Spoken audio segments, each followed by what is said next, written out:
Iyalah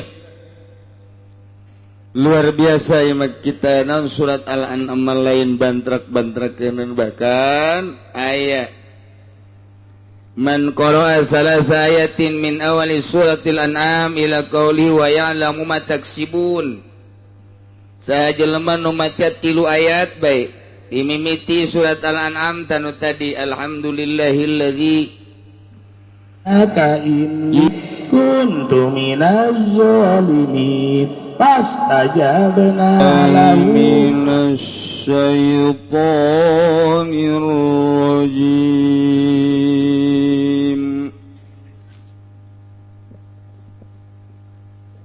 Bismillahirrahmanirrahim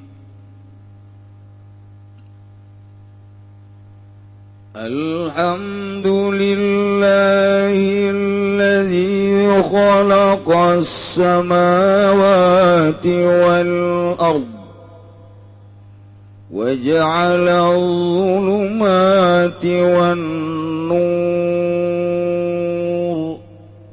ثم الذين كفروا بربهم يعدلون Suratul An'am makiyatun utawi kilaiki ku surah Al-An'am makiyatun iku kang bangsa mega illa wa ma qadarullah angin ayat wa ma qadarullah al-ayati salas tutugakan sira ing sakeh ayat kang tatalu wa illa qul ta'alu lan angin ayat qul ta'alu al-ayati salas bahkan siraing sake ayat kang tetelu wahya lan utawi ya suratul An'am mi'atun iku 105 lan 5 awasitun tawan 60 ayatan lan 60 ayat Bismillahirrahmanirrahim kalawan nyebut jenengan Allah sifat ya Allah Ar-Rahman kang maparin nikmat gede ya Allah ing dalam dunia Ar-Rahim itu kang mapalin ciri nikmat cilik ya Allah ing dalam akhirat balak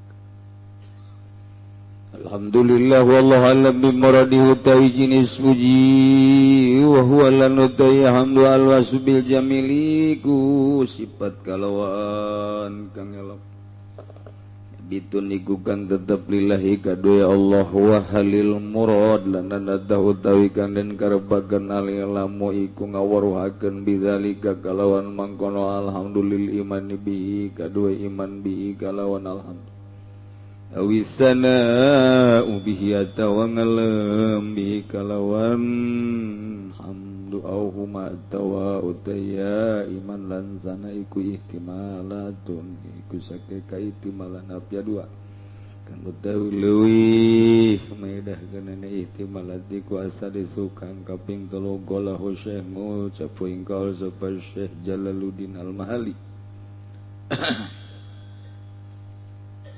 Suratil Kahfi dalam surat Kahfi Alhamdulillah allazi khalaqa kang ngadamel ya Allah tawallazi sakhe langit wal arda lan bumi khassahu manang tukeun ya Allah ing karone sabawati wal ard bizikri kalawan den tutur li annahuma kana satuhune karone samawati wal ard a'zamul makhluqati iku kang leuwih agung-agung sakhe kang den damel linazirina kadoong kang ningani kabeh wa ja'ala zulumati lan dadakeun ya Allah ya khalaqa tegese gadamel ya Allah az-zulumati sakhe pepeteng wan nur lan cahaya kullu zulmatin wa nurin tegese ing sakabeh pepeteng lan cahaya wa jama'ahuma lan ngajamakeun ya Allah ing lepas zulmah duna wala orangna nur likasati asbabiha karena akeh pirang-pirang sabab zulm wa hadza min dalaili wahdaniyati wa hadza lan utawi kilaiki ja'ala zulumati kudu saking pirang-pirang dalil sifat tunggal Allah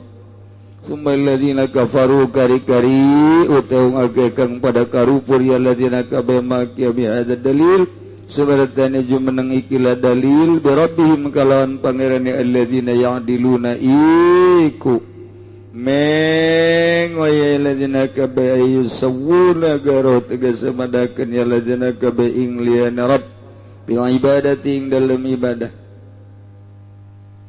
walladzi khalaqakum min tinin thumma qada ajala wa ajalum musamman indahu thumma antum tamtarun wallahu alam mimradih wa Allah iku alladzi khalaqakum kang ngadamel ya alladzi kum israka bi mumtinin saking dut yakhluqu bi khalqi abikum kalawan ngadamel bapa sira kabeh Adam tegese Kangjeng Nabi Adam minhu saking tin sumaqadha kari-kari netepakeun ya Allah ajalan ing ajal lakum kadue sira kabeh tamutuna ing dan tiait kang pada marati sira kabeh ing dalam narikan narima tutu gaya ajal wa ajalum musamman dan utawi ajal kang den sebut madrubun iku kang den dadakeun indau ing dalam sanding Allah libazikum kadue den tanyakeun sira kabeh summa antum kari-kari utawi sira kabeh ayuhal kuffar wa aling pirang-pirang kafir tamtaruna iku mang sira kabeh tasyukun tegas marang mang sira kabeh fil ba'si ing dalam ba'ts pada ilmikum ing dalam sawsene weruh sira kabeh annahu ibtada ing satune Allah iku ngawitan ya Allah khalaqakum ing adamal sira kabeh wa man qudira 'alal ibtida'i fa huwa 'alal i'anati aqdaru utawi zat kang kawasa yang maningatase ing wiwitan bahwa kumagote yang manalal iadati ngatase ambalani ku aqdaru kang lewi kawasa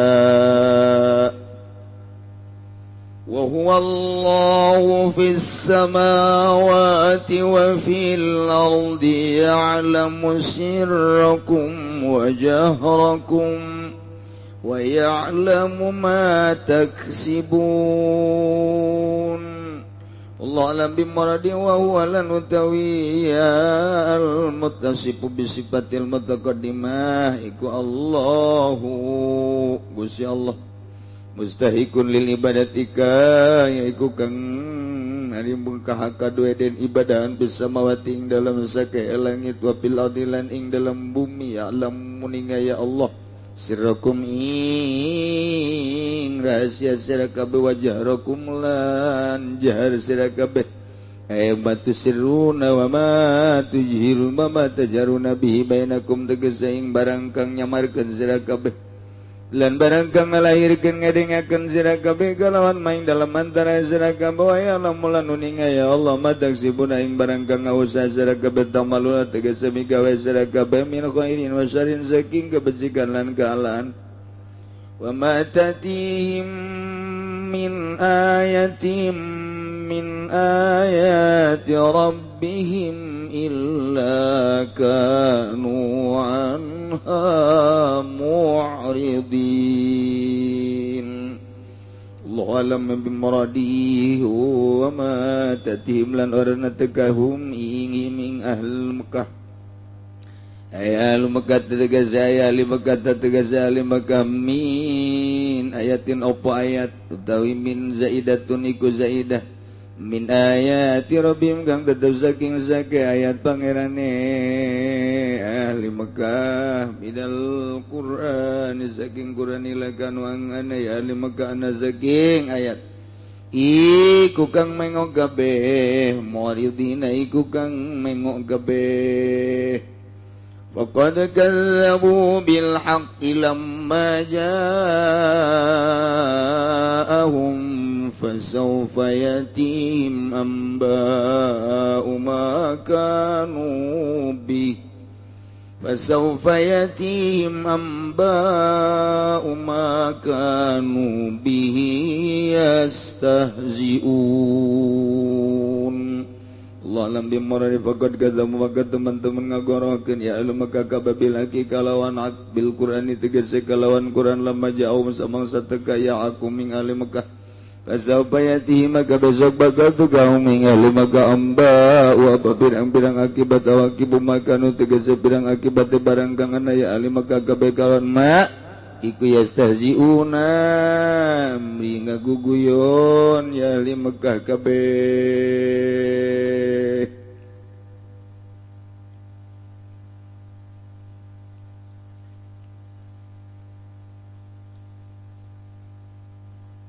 Suratul An'am beres surat Maidah urang ayeuna nyorang kana surat Al-An'am. Al-An'am eta artina pirang-pirang hewan ingon-ingon, hewan ternak. Di jerona rek nyaritakeun nu patali jeung hewan ternak.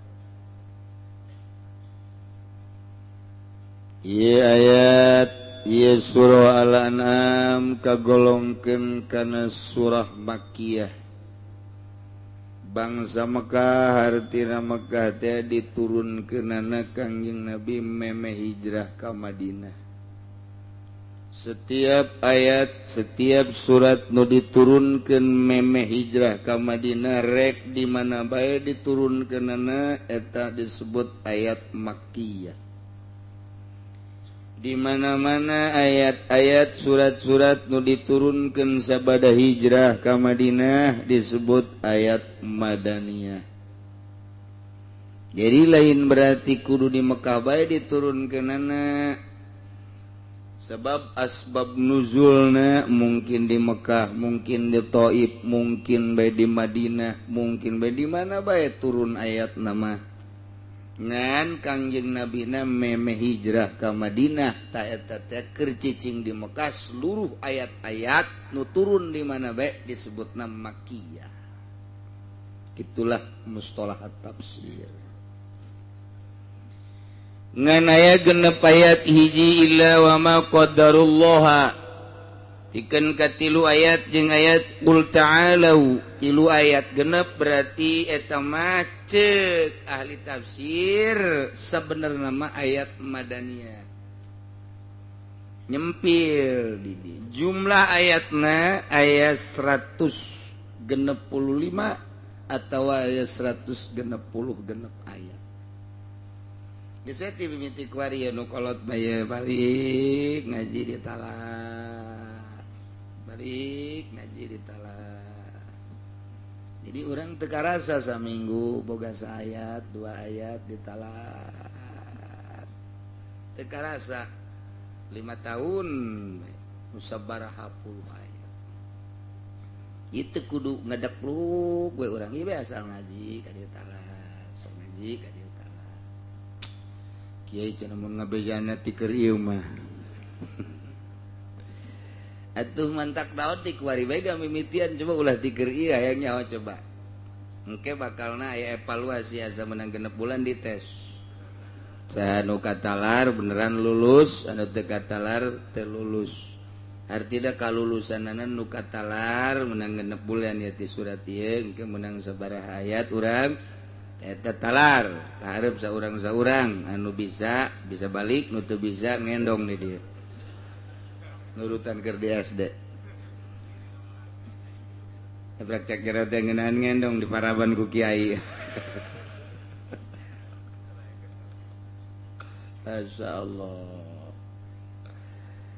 Ialah surat Al-An'am di jerona aya mafatihul gaib kunci-kunci kegaiban. Wah iya sugan we aya kunci jang mukakeun gunung di jerona aya emasan sia mah nu karitu bae kan pikiranna mentak wani ngeridit ge eta nu geus kitu resep karena dunia. Surat Al-An'am diturunkeunana model jumlatan wahidah sekaligus. Ayat-ayat anu aya di surah nu lain mah kadang diturunkeun nenungtut tapi surat Al-An'am ieu mah sakaligus diturunkeunna sebanyak 165. Ketika ayat ieu surat Al-An'am diturunkeun dibawa ku malaikat Jibril diiring ku sab'una alfa malakin 70.000 malaikat diiring. Bahkan aya anu khusus 12.000 malaikat ngiringkeun ieu ayat. Aya hiji ayat tu diringkeunana ku 12.000 malaikat lain leutik-leutik ayat. Masya Allah. Iyalah bakalna aya mafatihul gaib. Muhara ya mah. Lain letik-letik ayat ribuan malaikat ngiringkeun ketika diturunkeun ayat ieu ku Gusti Allah Subhanahu wa taala. Cik Sayyidina Anas bin Malik qala Rasulullah sallallahu alaihi wasallam nuzilat suratul An'am ma'aha mauqibun minal malaikah. Kangjeng Nabi kantos jarios ayat ieu surat Al-An'am ieu diturunkeun luar biasa disertai ku malaikat sadama bainal khafaqain. Katutup ieu langit katutup ku malaikat lantaran ayat ieu surat Al-An'am ieu turun. Jadinya menghargai menghormati karena surat Al-An'am ieu sehingga malaikat nutup pajajahan langit. Masya Allah. Muharai pasti memanjur jasa pun pakai pelet kajian hukum ada. Muhara lantaran ni mai. Ya Allah.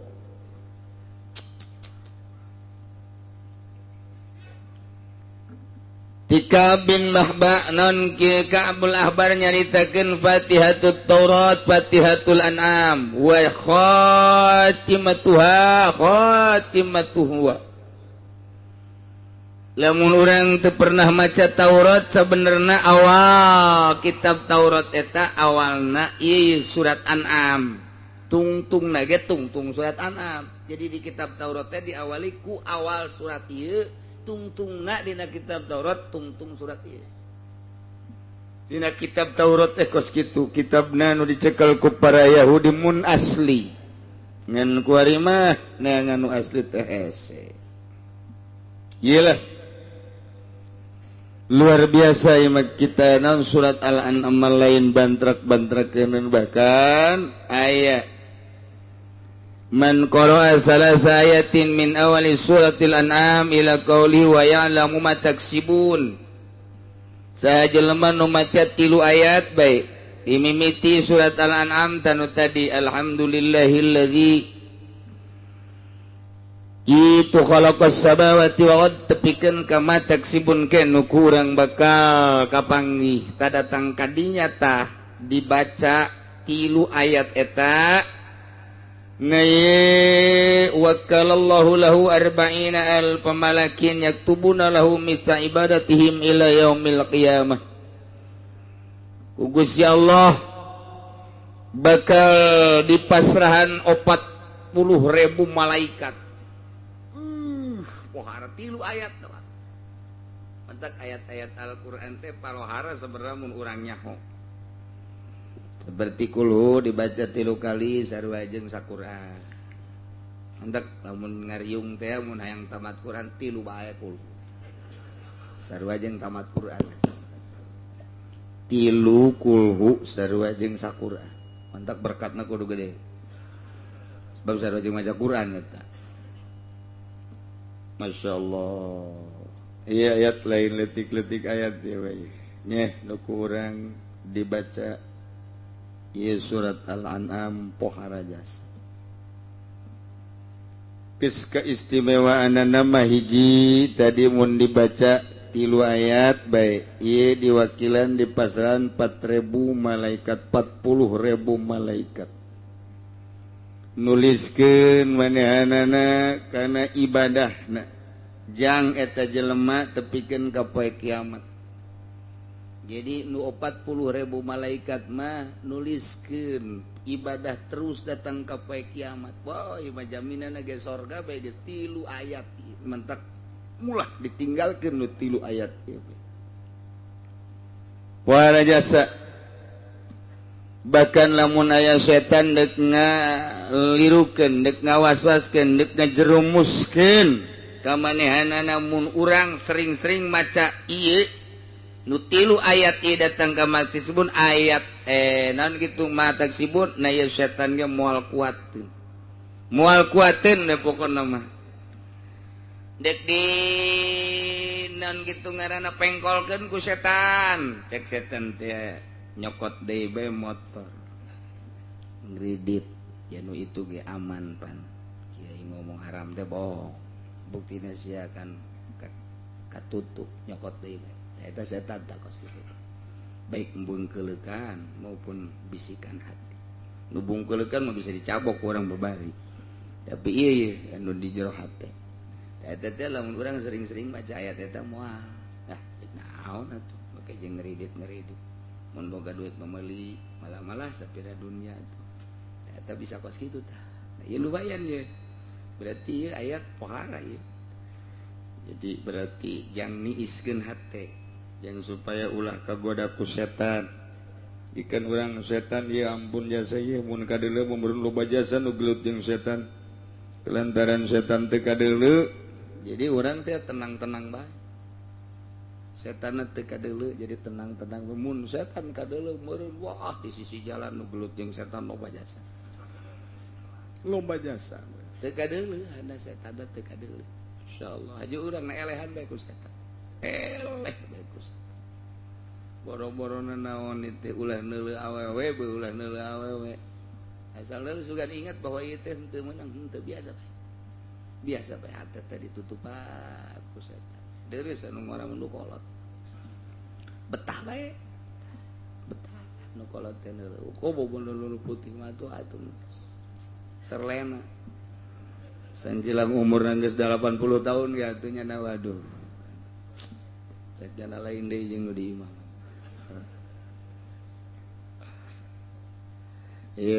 surat Al-An'am Bismillahirrahmanirrahim Alhamdulillahilladzi khalaqas samawati wal ardh wa ja'ala dhulumati wan nur thumma alladhina kafaru bi rabbihim ya'dilun wallahu a'lamu bimuradi alhamdu sadaya puji lillahi tertentu ka Gusti Allah mun urang ngabahas make bahasa alat mah atuh babari alhamdulillah teh bisa dijadikeun lil istighra kulul hamdi atawa lil jinsi jinsul hamdi atawa lil ahdi alhamdul ma'hud fi dhihni nu jelas mah sakabeh puji berarti mun ngabahasakeun sakabeh puji-puji teh loba namun cek ahli usul mah lain kitu alhamdu teh mufrad mu'arrafun isim mufrad ditendenan alif lam itu teh yufidul umum geus al mufrad al mu'arraf yufidul umum mufrad mu'arraf eta maedahkeun kana umum geus nyamun nyaritakeun umum berarti loba geus sakabeh puji bahasana jenis puji bahasana loba berarti tinggal aya sabaraha ternyata aya 4 aya puji qadim alal hadis mujina Gusti Allah ka makhlukna kos puji Allah ka Kangjeng Nabi Ayub innahu awwab Kangjeng Nabi Ayub mah langsung dipuji ku Gusti Allah lantarannya nama dibere panyakit nu sakitu poharana ge teu pernah nyebut aduh acan teu pernah Kangjeng Nabi biasa bae biti borok sanggeusna borok terus aya bilatungan beak awak aku bilatung bau cobaan teh kira-kira ka Rasul ngakos kitu bae apa pernah nyebut adun teu doang itu pernah doang teu pernah Allah bae Allah ngan hiji doang ketika aya bilatung nu endek kaletah usul ka Gusti ampura Gusti lain abdi embung dicoba ku Gusti bilatung datang ka letangan mun letak kena bilatung abdi teu bisa nyebut ngaran Tuhan sakitu bae ieu mah da usul teh sakitu bae urang mah kakarak lieu satik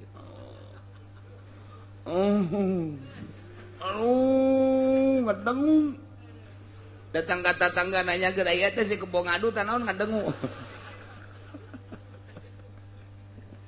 tak kakarak dibere rieu doang kakarak dibere rieu doang geus ambalaya keluarga geus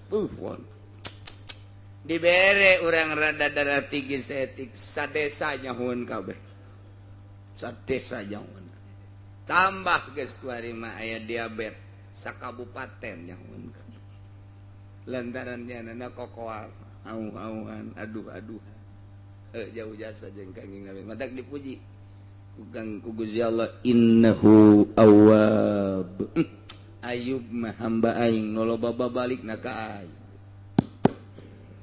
tuh puji qadim alal hadis aya deui puji hadis alal qadim mujina makhluk ka Gusti Allah atuh urang muji moal poe ka Gusti aya puji hadis alal hadis urang muji ka papada urang kasep amat ganteng amat geulis amat barahan amat dan lain sebagainya eta nu Allah kabeh kitu aya puji qadim alal qadim mujina Allah ka Gusti Allah cak Allah teh panaing mah maha rohim aing mah maha gopur muji Allah ka Allah zat aing maha rohim zat aing maha gopur eta puji qadim alal hadis puji hadis alal hadis puji hadis alal qadim puji qadim alal qadim wabeh nu Allah lain urang geus anan Allah ketika urang hayang dipuji musyrik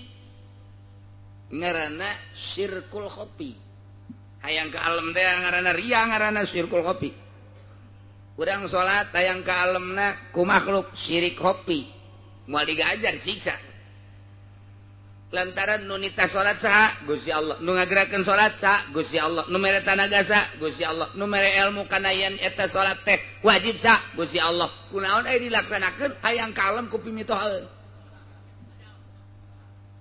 ih cek Gusti Allah aing nu nita sia hayang kalemna lain ka aing cokot Gusti ganjaranna ka ditu di neraka tuh tah eta syirkul khofi pan puji teh nu aing kabeh ge mentek alhamdulillah sakabeh puji eta tetep ka Gusti Allah sadaya puji rek puji qadim alal hadis pujina Allah ka makhluk rek puji hadis alal hadis pujina makhluk ka makhluk rek puji hadis alal qadim mujina makhluk ka Gusti rek puji qadim alal qadim Gusti Allah ka Gusti Allah nu Allah kabeh urang mah teu bogana naon elektronik mah teu haram sama kumaha jasa teu mutlak yang dipuji ku gagah ai gagah nu saha dicabut sia ku Gusti Allah gagahan sia nu sia hayang kepuji ku gagah sia isu pake teu dicabut bahaya jadi alat khusus paranti nang ninang aing hayang dipuji teh kulantaran jabatan ai jabatan isu pake teu lain jabatan ada bae di podaran sia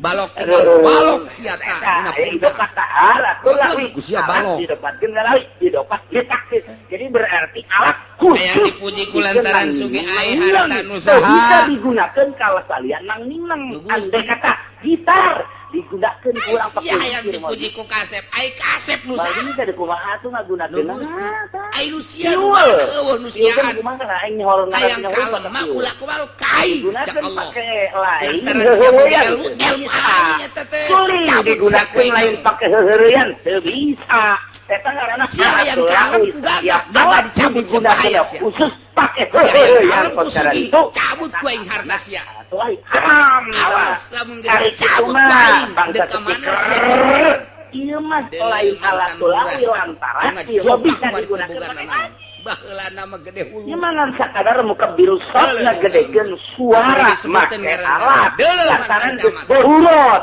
nu kamari ieu pakalayangan kokolayangan make alat sarua mobil motor keluar kayu teu make golok kudu dicaritakeun ngaranna. Berarti kumaha mantan bupati. Kumaha nu di alatanana hubungan alat jeung makhluk begitu eratna. Jadi berarti lamun ieu alat pengeras suara hubunganna jeung deui. Saeta teh aya urusan simak. Geus kadengena kumaha ieu ku urang. Kadengena ieu mah ieu. Kabeh ge alhamdulillah. Pake dengekeun ngawih ku urang. Nu kadenge ku urang suarana suara ngawih. Iyalah. Ngawih teh anu meunang. Ngawih teh anu halal. Ngawih teh di urang mah. Make bahasa. Atawa nyiir eta anu meunang. Bahasa teh ieu bahasa carita. Tapi insya Allah dimaksud mah geus teh tukang ngaji mah mubariyatun lafzan ngawih nu mubah teh keur tulis ieu hendak ngawih ieu nu halal teh nyaraos ya moal arti teh geus bahasa Allahul badru wa ulah datangkeun teh nyahonya sakitu-kitu acan ngawih teh khabariyatun lafzan insya'iyatun makna nah bahasakeun nama khobariyah aya nada ngawih teh aya rep tapi nu dimaksud nama lain sakadar ngabejakeun muji masyaallah make bahasa assalamu alayka zainal anbiya ya salam tak santri masa geus pangikos kieu masyaallah seuri bae seuri bae nya mah mentek siga ada besi aya kiai di imah seuri bae assalamu alayka zainal anbiya ya assalamu alayka Assalamualaikum asqal kiai assalamualaikum. Lamun keur ngutak-atik masalah emang henteu senyum kiai atau senyum. Kieu bener. Eta kos kitu teh ngawi. Eta mah sunah halal sunah menurut aliran ilmu tasawuf ge nu kitu teh sunah bahkan. Naon sebabna bisa narik karena hate sehingga cinta urang tambah ka Kangjeng Nabi Muhammad. Sallallahu alaihi wasallam. Aya anu pikeun alasan ilmu alfiyah. Allah Muhammadun wa ibnu Maliki Ahmadu Rabbillah khairu man. Iyalah khobariyatun lafzan insya'iyatun manan. Eta di pondok. Di mana kanyaho anu khobariyahna? Panrangkaianna mubtada khabar. Alhamdulillah jadi mubtada lillahi nakdirkeun isim jadi khabar. Eta mubah tah ayeuna tadi mah sunah hukumna mubah tah imun nyaritakeun bahwa Ki Zaid teh nangtung nyaritakeun Ki Zaid nangtung ieu ge nyaritakeun puji teh kagungan Allah ngan sakadar nyaritakeun bahwa sadaya puji teh haram mah Aisyah muji apa henteu ieu mah da dongeng cerita bahwa puji Allah Aisyah muji henteu geus kanyahoan urang nu mana nu sunah aing ngaji mah urang nu mana nu mubah anu mana nu haram ngan isin aing mah nyanyiikeun make bahasa urang tapi nganyanyikeunna nganyanyikeun tentang perjuangan Kangjeng Nabi bahasa muji teh kos kieu nganyanyikeun urang nu dijanjikeun teh perang Uhud perang Badar pan dinyanyikeun teh ku ari mah tadi disiirkeun geunana atawa siiran-siiran anu mengarah kana ngabangkitkeun batin boh semangat bosieun ilahi ngawitan ngadam abisian duit teh boga. Ya mah teu bisa itu kos kitu mah. Sebab lain diwikeun begadang deui ya. Kos kitu tah. Aju ku ari ieu adina merjel deui. Ayo kitu kitu mah teu bisa tah. Yang nu kadituna bangsa orang sujail akrot teh. Masyaallah. Eta siranna eta mah ngabahasa. Eta bapana teh geus kudu nya mentas ya berarti ka aing. Siran-siran. Lain dongeng doang eta nu dimaksudna Pak. Pak. Oh, lain kieu jadi bapana ge deui bloon kabehan panamun kieu mah. Oh, sia dongeng kos kitu. Di Bandung teh aya siran Sunda. Tempat aya bapak goblok anak eta mah kos kitu teh jago bahasa. Kalau gula abah teh jago bahasa. Atuh kudu surti si bapana. Oh, jadi si anak sia di rumah sakit pamani kan rumah sakit. Aya tafsiran tauhidna. Kenana make bahasa Sunda. Deui, Pak. Kos kitu tanya. Yuk, atuh ieu muriang deui. Ada orang nyanyian seruan tapi serubuk. Naon deui? Eta urusan geus tungguan atuh. Eta bapak hebat. Eta bapak hebat. Tungguan mana? Ari ieu mah speaker, nu ngaharamkeun speaker kan pati bisa ngaji. Tah, lantaran nya anak teh teu nyakeun ieu speaker teh. bahasa Bilaga teh kos kitu indah jasa. Jelas kebelah itu datang Masya Allah, kurang tulung ya di rumah sakit-sakit itu eta ya sekolah antara dunia lebah bapak kudu gitu dong dalilna tapi tidak asli lain munda goros kebelah itu susah geus bae atuh kono mah tungguan heula surat sawan teh dilawanan eta teh jual halangan bodoh teh Inggris nyana kurang-kurang kumaha hidayah di Gusti Allah bae lamun teker diharamkeun golok bisa jadi haram mun golok diharam teker diharamkeun berarti kacamata ge haram alat mukabir lamun ieu alat mukabirus saur lamun ieu mah kacamata alat mukabirun ningali ini mah ngobrol jeung siapa aing mah eta teh kos kitu okos urang bahasa permasalahan digawe tidak usah tokmol aku cinta padamu teman teu bisa teh mah kos kitu mah tuh tidak bisa cukup ku sakieu doang nih jika aku melihat wajahmu hatiku merasa teduh jadi sabam didinya merekna aya wujud tiras turut ijat setiap saat bayangmu selalu ada di hadapanmu. Hari di luar nama wujud, nak urut, ijat. Sejuta bintang di langit satu yang bercahaya. Karena jadi satpam nak parah. Nakot situ data. Sekian. Udin. Teman-teman haram atau duit nanti. Aduh, eta awewe memacak itu dah. Aduh. Robek hatiku jadi anak lantaran haramat bisa ngajamin eta teh menta eta teh bahasa kos kitu teh memuji ngaranna memuji ngaranna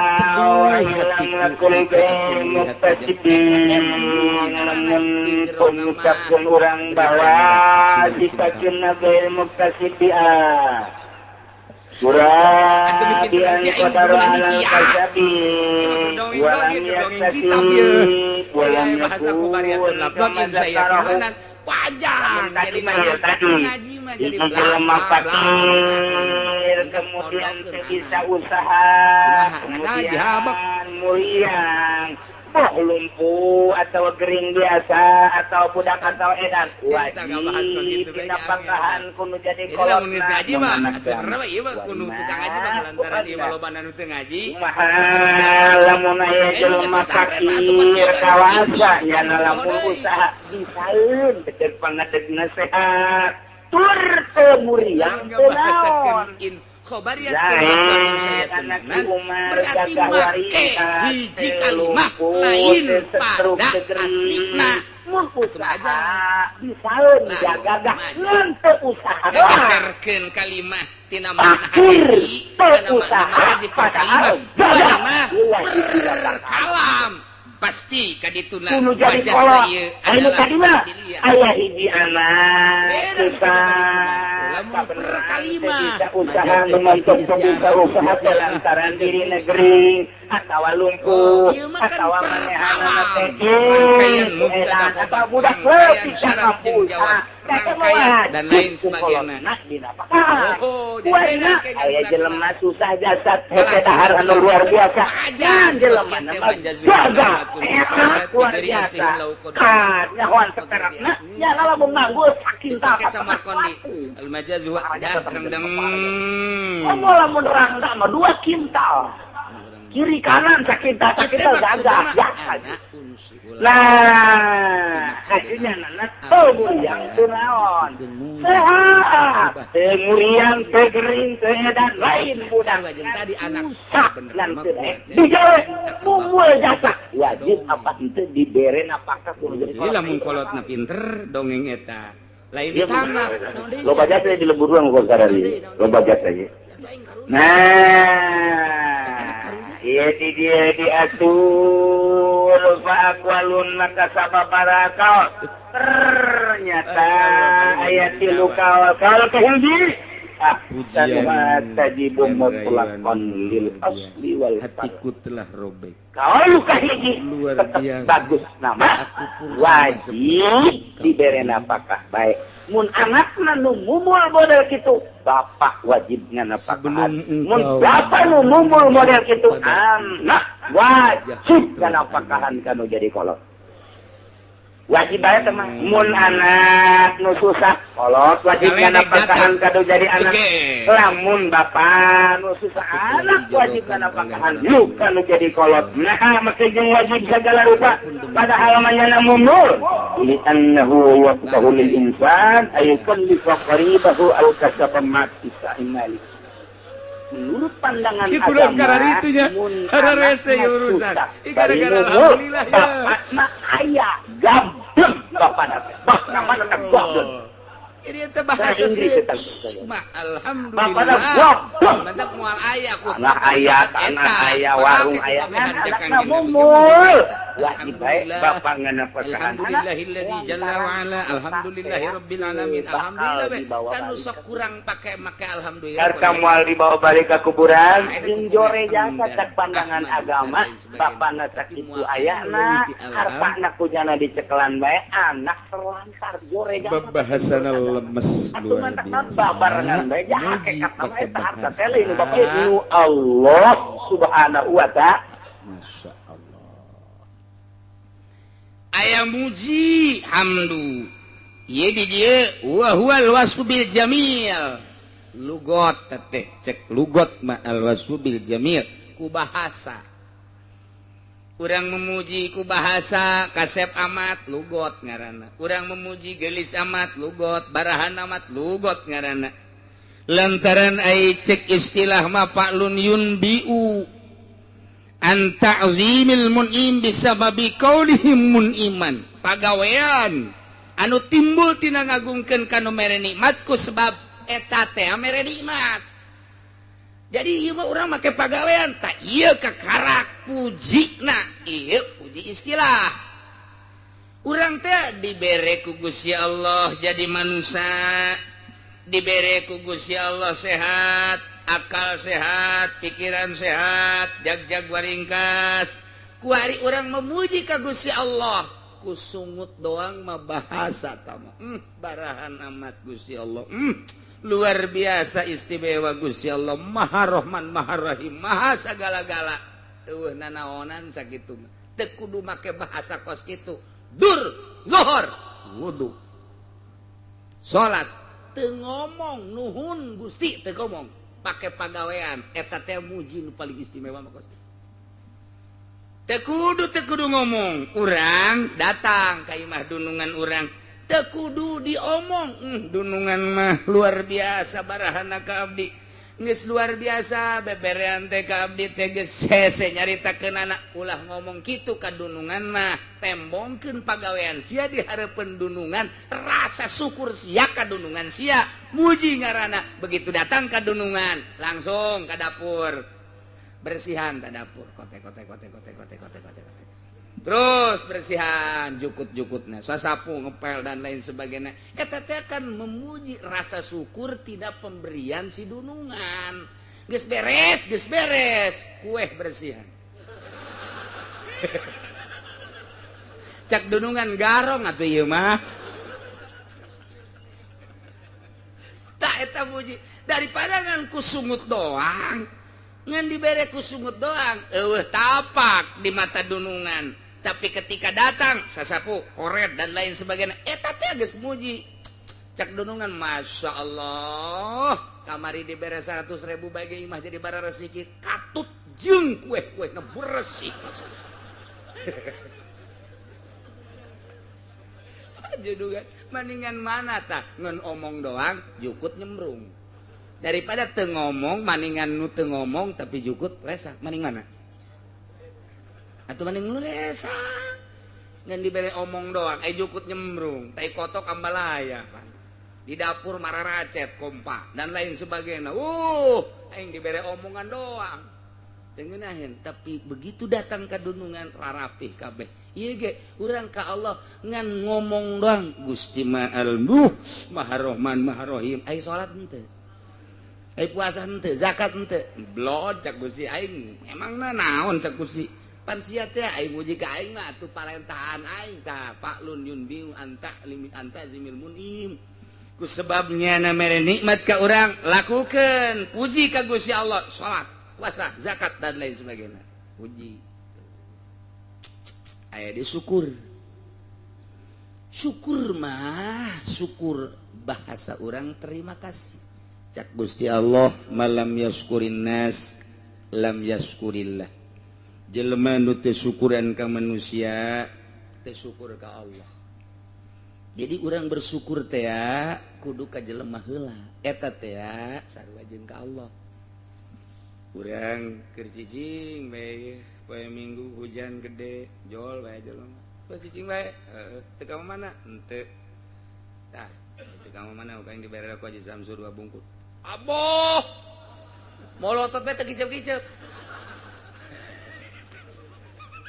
bersyukur tata bersyukur alhamdulillah kalau wudu heula Allahu akbar brak sujud syukur lantaran nyana dibere Ji Samsu 2 bungkus dek beli hujan duit teu boga aya jol aya pohara jasa tanda aya syukur ngaranna bersyukur ka jelema anu mere nikmat ka urang sarua jeung bersyukur ka Gusti Allah ngan dibuktikeun ku ari mah dibuktikan kos kumaha si bentuk syukur nu asli bentuk syukur nu asli tergantung jelemana lamun alim bita'limihi kiai kumagan eta adalah bentuk syukur teu kudu ngomong lamun hiji jelema dibere ilmu ku Gusti Allah nyana dek magahan ngaji dek saurang dek duaan dek 10 dek 100 lu jelas nyana magahan ngaji tak eta bentuk syukur mun diberi ilmu tedek dibikeun ka batur kufur ngaranna lantaran aya nikmat pemberian ti Allah tedek dibikeun ka batur kufur nikmat diberi ilmu ku nyana ku Gusti Allah tapi tedek dikembangkeun ilmuna geus alim bita'limihi lamun aya kiai daek magahan ngaji eta ngaranna bentuk syukur geus syukur teh eta ka murid alhamdulillah aing aya sia ngabaturan aing ngaji aing bisa nyodakohkeun ilmu ka sia eta ka jelema tah bersyukur ka santri bersyukur ka jelema nu daek ngahadiran hakikatna mah eta teh syukur ka Gusti Allah geus eta kudu diomongkeun Gusti Allah bersyukur ka dinya teh sarua jeung ka Allah malam yaskurin nas lam yaskurillah jelema teh syukur ka manusia teh syukur ka Gusti Allah bentuk syukurna mun dibere ilmu pagahkeun nah santri ngan 3 bae mingguan teu jauh ti 5 kitu ge mun teu hujan hiji-hiji acan gas eureun kufur ngaran kufur nikmat lamun pamarentah biadli syukurul imam biadli syukurna seorang pemerintah adil lamun aya imam ti mimiti RT datang ke presiden tah eta teh ngaranna imam nyana bisa adil teu kudu ngomong alhamdulillah teu kudu ngomong muji ka Gusti Allah dengan bisa adil geus bersyukur berarti eta bentukna bae heulana urang mah bentuk geus lamun aya lurah bisa adil teu kudu loba omong keur syukur ka Gusti Allah aya camat adil teu kudu loba omong syukur ka Gusti Allah ngan ngabentukeunna dibentukeun adil ka rakyat bupati adil eta teu kudu ngomong geus Allah memuji sia keur bersyukur ka aing lantaran aing nitipkeun jabatan ka sia ku sia dipake jabatanana pake jujur jeung adil sia teh keur ngalaksanakeun syukur ka aing dengan pelaksanaan jujur sia jeung adil sia teu kudu ngomong ka Allah asajana ngalaksanakeun adilna imam syukur berarti ka Gusti Allah lamun nu sugih bisa dakotihi lamun aya jelema sugih bisa sedekah teu kudu ngomong eta adalah bentuk syukur ka Gusti Allah lantaran mun teu boga nya teu bisa sedekah nah kuari dengan sedekahna berarti keur bentuk syukur ka Gusti teu kudu ngomong-ngomong ka Allah geus henteu kudu asal aya pake miskin tah asal aya butuh tah eta teh geus berarti syukuran ka Gusti Allah sanajan hatena poho ka Gusti Allah nyana keur ngalaksanakeun syukur ka Gusti Allah. Jadi lamun alim bita'limihi imam biadlihi lamun nusugih bisodakotihi etalah bentuk-bentuk syukur panjang mun didongengkeun tarif nama geus teu kudu bae heulanan ieu mah langsung ngabentukeun bae bongan aing mah ngajina jeung nu tilok mondok jadi haju ka hartipan tah oh kos kitu daripada ngabudah ngomong bae lurah loba omong ai jujur henteu kufur berarti lantaran dititipan jabatan nah camat teu jujur kufur polisi teu jujur abdi teu jujur bupati camat kuah bae gubernur presiden eta teh keur ngabentukeun kufurnyana terhadap nikmat anu dibere ku Gusti Allah awas mamalana di akhirat wari jadi menteri titipan ti Gusti Allah sarua jeung kieu hei Muhaimin menteri naon ngaranna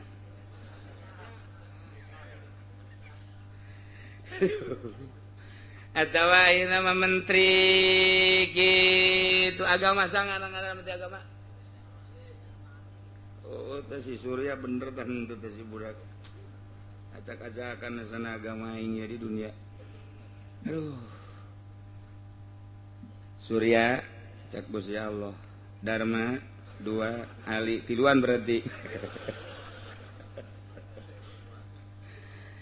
aing titip jabatan kementerian sia dijadikan menteri agamanya kade hiji ulah digunakeun ku maneh pake jang partai maneh petilu ulah digunakeun pake organisasi ulah digunakeun partai ieu mah secara nasional titip aing ka sia jujurkeun jeung adilkeun teh kudu loba omong asal sia ngalaksanakeun bentuk syukur ka aing geus aya aing bakal mere la azidannakum lamun sia henteu jujur teu adil kufur nikmat berarti sia aing geus nyadiakeun neraka jahanam jang si ieu lain jang sasaha teu aya sumput salindung aing mah nyeun tes dua bae sorga jeung neraka sia jujur sorga sia teu jujur neraka nyaun masyarakat ke kabehan mun sia di akhirat lantaran di dunia teh jujur aju sia di akhirat dikasorgakeun aing cak Gusti Allah pasti didemo ku masyarakat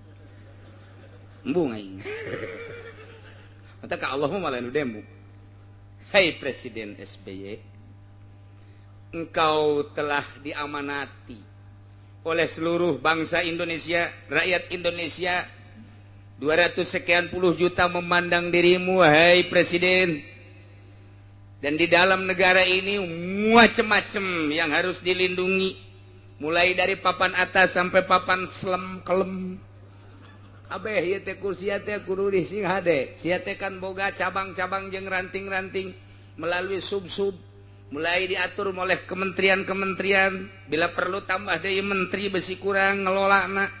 Kadituna terus aya gubernur per provinsi, aya kabupati, bupati per daerah tingkat 2. Aya jang ngembangkeun kejujuran jeung keadilan sia, aya kecamatan.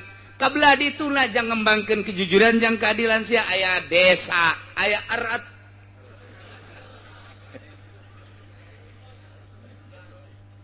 Tah.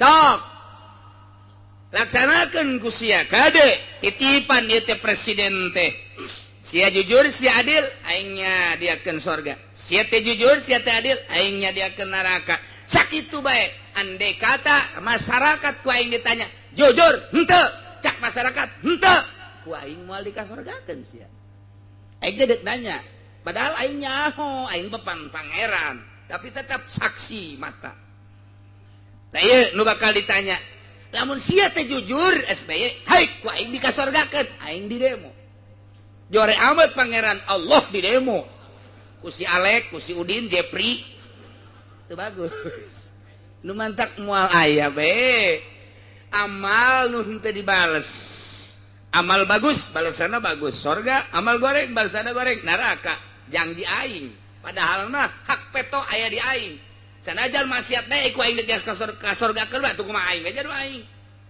sarua jeung baju sia baju ieu teh tiru ku daki dek dika lamarikeun bae atuh kumaha sia bae nu sia ieu geus nangis trika tapi na dek diteuneuh di luhur hau atuh kumaha sia bae jabatan manusia ieu ngan meureunangan saimah-imah demo tak kunaha ai itu nu can diseuseuh dadabun itu dibawa ka Amerika jero lamarikeun ai ieu menangis trika kunaon dikahaukeun kumaha abah bae jeung nu abah.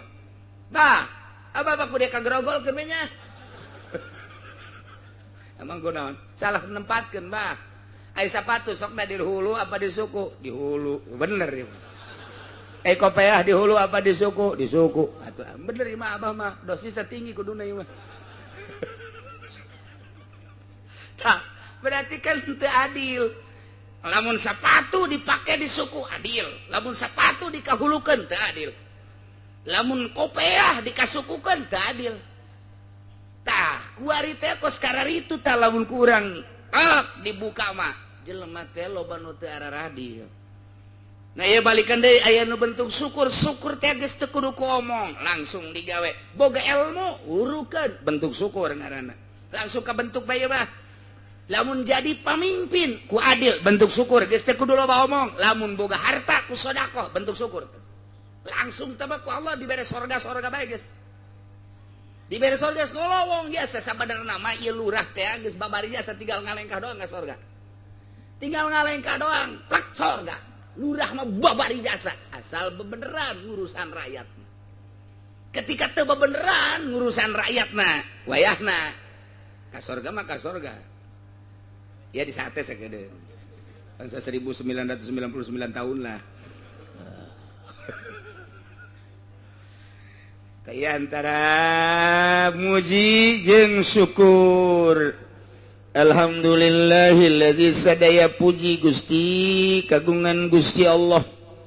Puji nu opat tadi adalah nu Gusti Allah walil murad alilam bidzalik. Ngajelaskeun puji apakah nu dimurad teh ngan sakadar nganyahokeun kana pujian lil imani bihi karena iman atau memang ngalem langsung ialah itimal apiadu hasalis wujudkan nu sebenarna mah sakumaha dina surat Kahfi geus kasimpulanna nama seluruh puji kagungan Gusti teu aya anu hak puji salian Gusti mah ai kitu kunaon Gusti make jeung hak dipuji Gusti ma allazi khalaqas samawati wal ard anu ngadamel 7 lapis langit nu ngadamel 7 lapis bumi dijelaskeun ku Gusti Allah samawati wal ard khassahuma bizikri henteu manusia henteu hewan teu gunung teu laut lantaran panggede-gedena makhluk Allah langit jeung bumi azamul makhluqat lin nazirin nu kadeuleu ku urang panggedena langit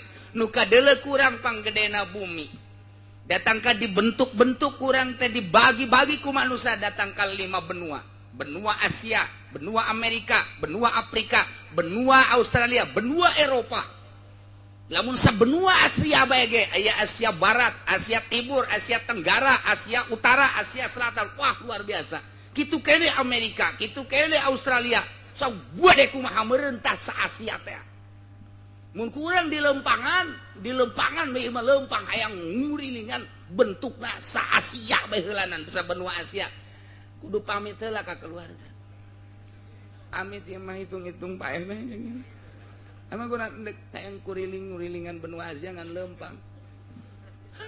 Cek keluarga geus dadah. Moal ka panggih pasti ieu mah ieu. Moal ka panggih deui, moal ka udag. Gede ieu teh gede. Gede sa Asia teh gede. Amerika gede, ngan pang gede nama benua Asia, pangletikna benua Australia, letik nama. Tapi gede Asia, nomor kedua Amerika, nomor ketilu Eropa. Nah, gede jasa, encan lautan-lautan anak. Langit ke pohara jasa, langit. Teka dulu. Tungtungna langit di mana teu nyaho urang. Teu nyaho urang teh tungtungna langit di mana. Aju ku urang mah kadeleuna ngamparkan bumi, tapi nurut cek ahli astronomi, ahli falak, bulet bumi. Bumi bulet, komar bulet, bulan mata poe Samsun bulet, Zuhra bulet, Samsun Zahra mata Zahal Zuhal bulet. Planet anu 12 barulet kabeh Jupiter dan lain sebagainya barulet. Jeung ngabogaan poros kabeh ge ngabogaan tempat lempangna wa kullun fi falakiyas bahun kurang sok dibaca pan di surat Yasin wa kullun fi falakiyas bahun wal qamaru qaddarnahu manazila hatta 'ada kal urjunil qadim la syamsu yanbaghi laha an tudrikal qamara wal lailu sabiqun nahar wa kullun fi falaki lantaran teu ngarti atuh henteu nyaho maksudna teu paham dibaca mah dibaca bae padahal mawal qamaru qaddarna kaula nu agung geus nakdirkeun geus mastikeun al qamaru kana perjalanan bulan wal qamaru qaddarnahu manazila aya manzilahna nu mantak aya manzilahna di ilmu falak teh ieu teh keur manzilah naon ku ari di bulan naon ngitung ti April Maret Mei Juni Agustus September Oktober afhamtun berarti ayeuna dina hamal burujna teh lamun April Mei Maret berarti marhutun Maret hut dina manzilah hut berarti geus engke aya usna aya 9 geus aya manzilahna wah beuki angel bae mondokos ge geus angel bagian geus engke aya jat samsonan kitu simal aya janub apantun mesanhul yuljahun agasun sepsun jun burujun simaliun April Mei Juni Juli Agustus September ieu adalah buruj simali berarti perjalanan matahari adalah kaler Okbizun nop asdun deskozun abdal janjantun septun tutun eta adalah janubiyun kaditu berarti engke burudna adalah simaen janubi kidul mata kurang neuleuh bulan geus teu kudu hese ka kidul apa kaler kidul apa teu dina bulan apa bulan naon ieu Maret oh marhutun simali deuleuh ku kabelah kaler tuh teu kadeuleuan bulan age susu eta bae nu kadeuleuh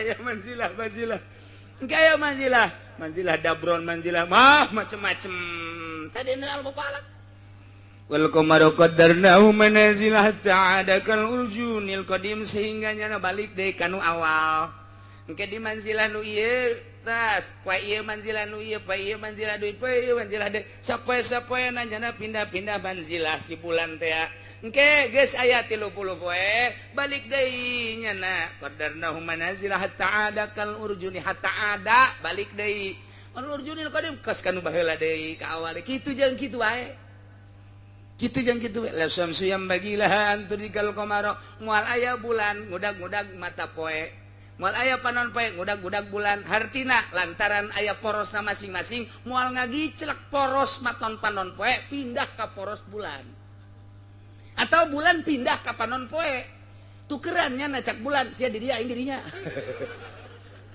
wow la syamsu yanbaghi laha an tudrikal qamar walal lailu sabiqun nahar moal aya peuting miheulaan berang-berang miheulaan peuting atuh geus aya dina jamna lantaran melalui panon poe melalui bulan bakal kanyahoan poe bakal kanyahoan di jero poe engke aya jam la syamsu yanbaghi laha an tudrikal qamar walal lailu sabiqun nahar geus dijelaskeun ku Gusti Allah ulah hese-hese wa kullun fi falaki yasbahun aya paranti lempang-lempangna kareta cek tukang babadean mah jeung Garut mapan loba kareta naon sababna sia eta kareta lamun aya jalan teh sok dimake papalang gitu kan ya kan kareta tek aya pintu sok di papalangan gitu babadean tadi Garut mah naon sababna sia atuh sababna beusi aya motor ka ditu lain kunaon beusi kareta mengkol ka dieu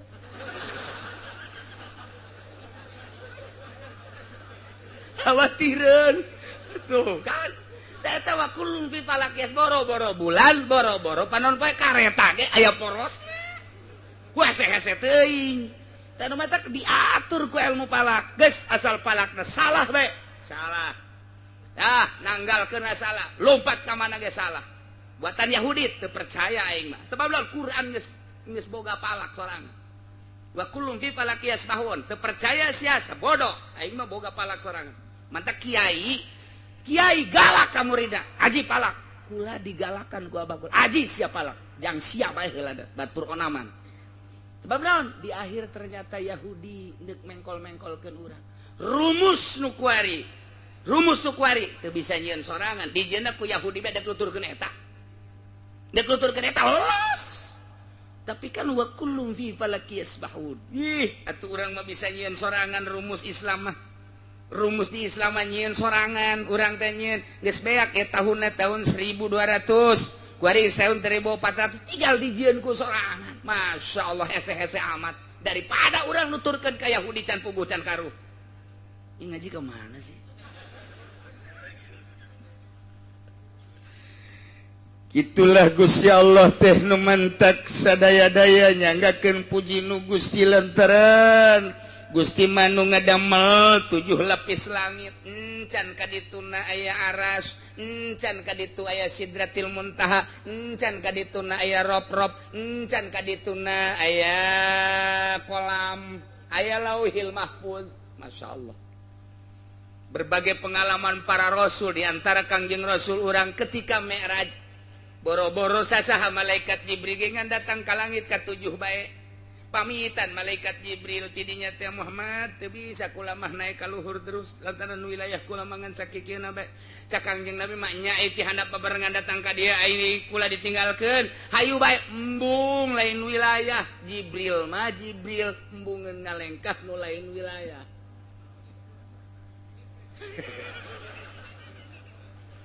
Jujur jas.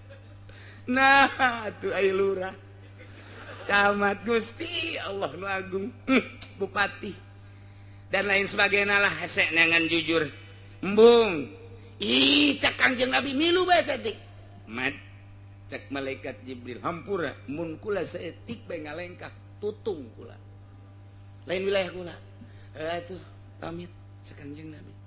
Teu bisa harti dadek menghadap ke Allah teh teu bisa dibarengan ku sasaha sorangan. Teu bisa dibarengan ku sasaha sorangan ka Gusti Allah eta teh hakikatna mah kos kitu. Zahir mah bisa dibarengan, batin mah tetep bae sorangan ka Gusti Allah. Urang ayeuna babarengan ngaji, batin mah masing-masing ka Gusti Allah. Anu geus neulean jam bae kebal teuing teh kiai.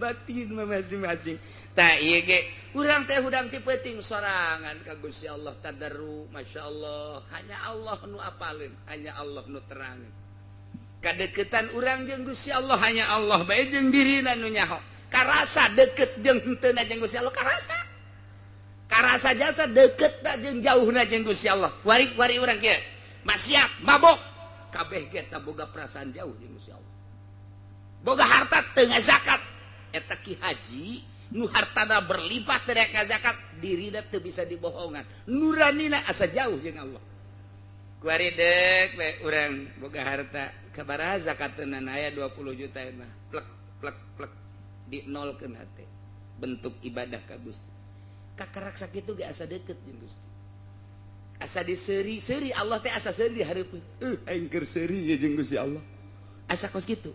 Kuari zakat keluarkan puasa orang normal sholat biasa orang tahajud asa deket biasa jeung Gusti Allah.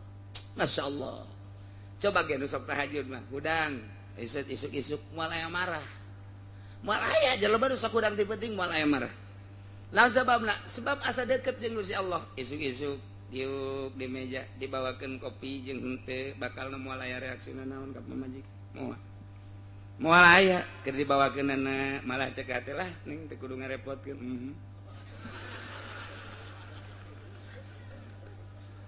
Tapi lamun urang kerek bae hudang subuh kaberangan mandi gejebur salat subuhna sakieu kunutna isin pan luhur kieu besi anu yang serikeun sakieu Allah madini mana keberan anak kadinya bah pan kunutna di dinya ka luhur teu keur salat ge goblok ngomong dia. Beres sholat langsung ke meja eta ketin marah di hei kopi atuh kopi atuh gue kopi naik mal atuh pan duit tadi beres sia sok ngomong ayo gua tunggu sebar marah luar biasa geus bae dikerokeun bol seng tah langsung tah tadi mah paroe kuring macang pamajikanna seuri we bebejar emang eta karasana kumaha kopi geunah. Hei, tambah bawa seng, paingan pek doi. Goblok sia cakna. Eta akibat teu penting teu hudang mamarahan. Mamarahan. Nah. Ialah Gusti Allah ieu keur carita allazi khalaqas samawati wal ard.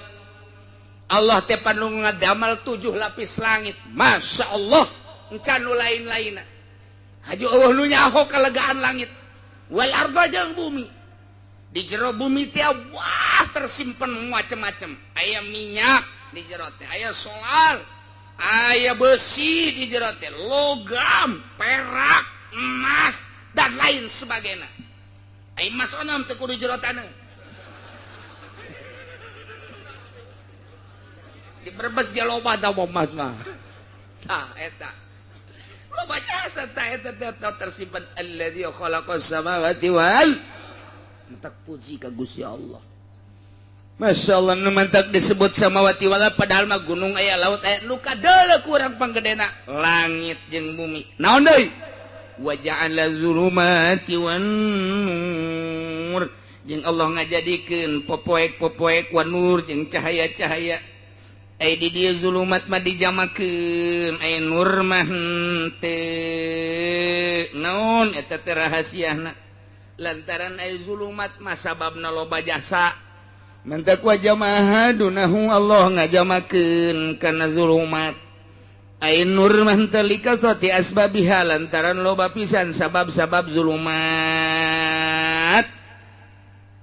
poek mah loba jasa hiji tertutup poek kedua poek tina sinar ilu poek tina matahari mencakup kana poek ku kabodohan poek eta macam-macam lontok zulumat luar biasa lobana geus dijamakeun ku Gusti Allah tah langit bumi nangieun Allah caang jeung poek nangieun Allah geus nu Allah atuh kabeh ge mantak naon atuh urang menta cacaang tina popoek ka Gusti Allah ka Gusti Allah cacaang teh cacaang sinar lampu cacaang sinar mata poe cacaang sinar bulan jelas tama cacaangna tuapin paling sulit cacaang mata batin nur teh mencakup kana cacaang hisi zahir jeung cacaang batin jero hate lamun geus caang Quran kadeuleu per huruf rahasiana tersingkap jelema maksud-maksud jelema kanyahoan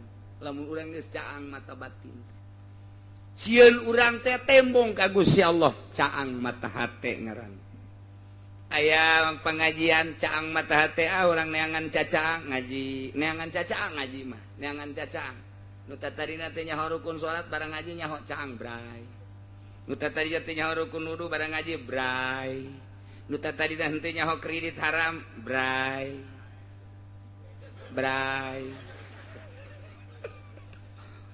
gaji tapi poek bae tetep jadi ku Gusti Allah can dibukakeun teh encan datang kana ner caangna encan ka karakter sikap saya ti we teng kae nutup deui di majelis mah terbuka asal keluar di majelis nutup deui teh cacaang eta dua hese teh tandem mantak loba ulama ninggalkeun umatna heula lah neangan cacaang we heula di jero kamar di gunung di leuweung neuk neangan cacaang abeh ulah tagoyur ulah bimbang ulah robah lantaran cacaang ieu teh kadang-kadang kalimpudan begitu urang geus boga ilmu caang kuari bisa beramal caang bikeun ka batur ojol jeung duit poek cacaang nyieun pondok pasantren nyieun proposal ka Pemda poek nu tadina pasantren salap modernkeun ku urang poek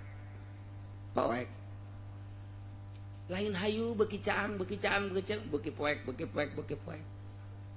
nur buatan Allah penta ka Gusti janu Gusti urang boga tanaga ti Gusti penta supaya tanaga gede lamun urang make medis tanaga make gede make suplemen suntik cek gedekeun bae suntik mati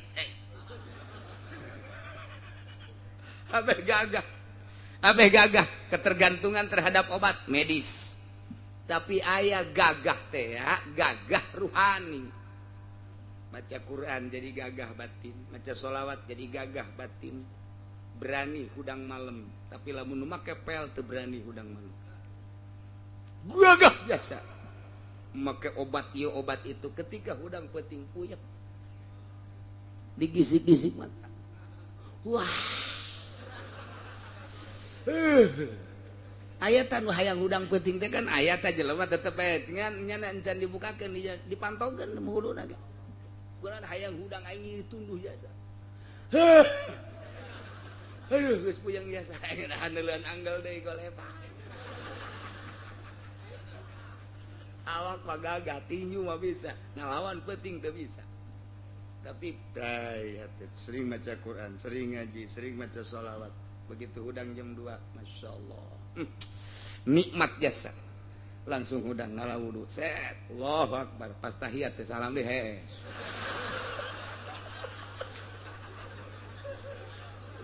Sarwana.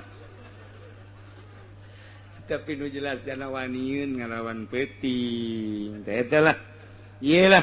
Wa ja'ala zulumati wan nur summa alladziina kafaru bi rabbihim ya'dilun.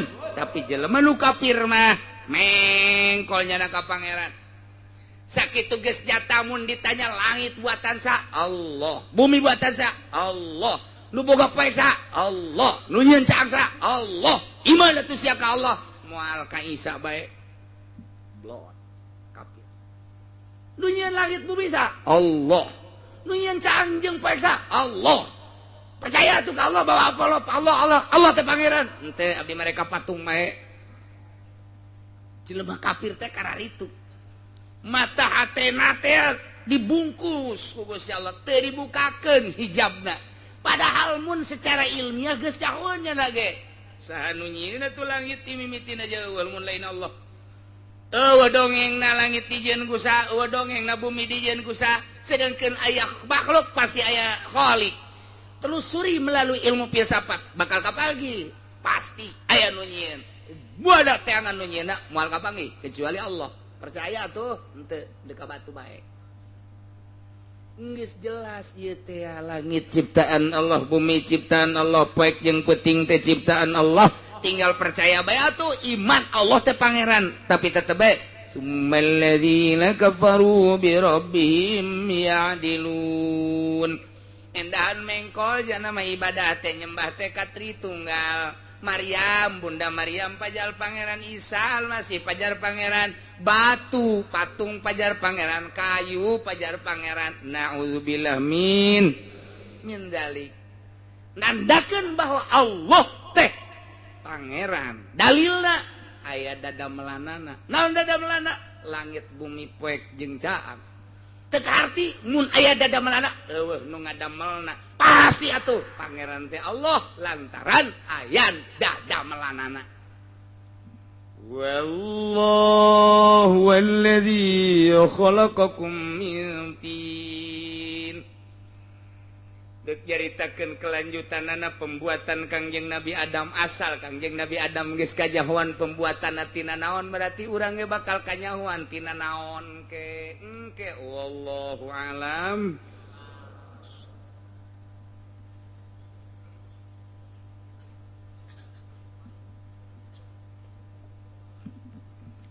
Allahumma salli wa sallim ala sayyidina Muhammadin fil awwalin wal akhirin wa barik wa sallim wa radiyallahu ta'ala an sadatina ashabi sayyidina Rasulillah ajma'in.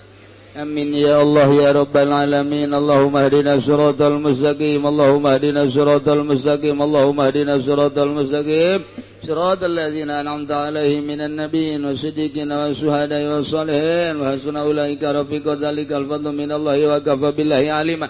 Wassalli wa sallim ala jamil anbiya'i wal mursalin walhamdulillah.